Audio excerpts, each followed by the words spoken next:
ไกลมันจะได้ยินหรอวะได้ยินเหรอได้ยินอยู่แล้วแหละ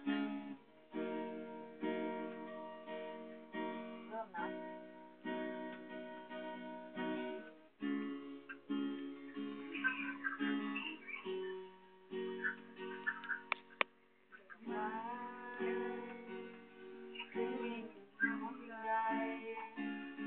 จับอารมณ์ร้อ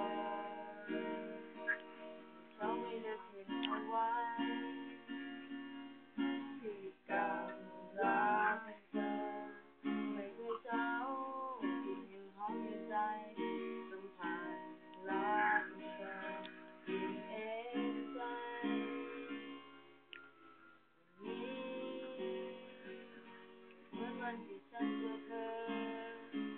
รอยยิ้มเมื่อไรเจอไงหน้าหน่อยสิน้องรักในตาของคนนั้นเธออยู่ข้างกายตัวเหงาลวงคิดทุกวันตัวฉันโชคดีได้มีเธอขอบคุณที่รักและห่วงใยอยู่เสมออาจทำให้เธอเหน็ดเหนื่อยแต่เธอไม่เคยจากฉันไปมีแต่เธอนั้นไม่จากไปไหนถึงฟ้าจะไม่สดใสเธอนั้นก็ยังอยู่ปลอบใจฉันไม่ให้ท้อใจทำคนลืมที่เลวร้ายนางฟ้าคนเดิมของฉันเสียงสูงอ่ะ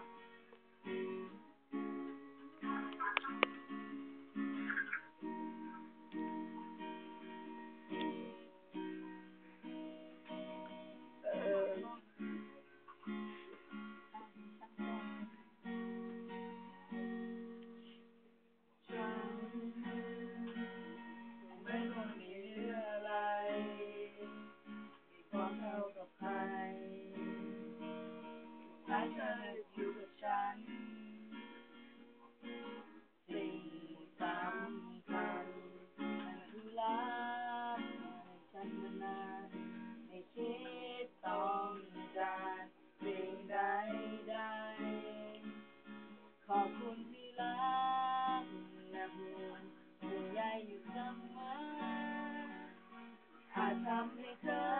เหน็ดเหนื่อยแต่เธอไม่เคยจากฉันไปมีแต่เธอนั้นไม่จากไปไหนถึงฟ้าจะไม่สดใสเธอนั้นก็ยังอยู่ปลอบใจฉันไม่ให้ท้อใจความคนเดิมที่เลวร้ายนางฟ้าคนเดิมของฉันไม่มีสิ่งใดสำคัญเท่ากับเธอนับปราศจากรักเธอจะอยู่อย่างไรไงหน้า